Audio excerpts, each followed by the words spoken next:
To configure the Hi5 monitor alarm class error reset privileges, from the monitor stroke measure screen, select the system setup icon.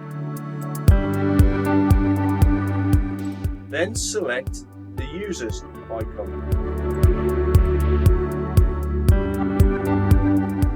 Then select the alarm class icon. The Hi5 reset privileges can be designated to either a user or supervisor.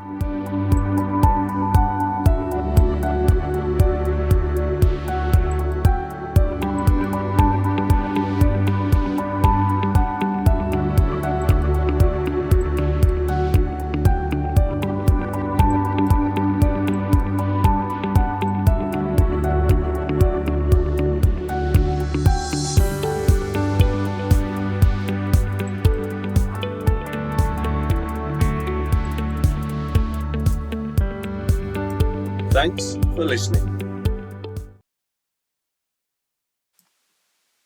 Contact us today at entroncontrols.com.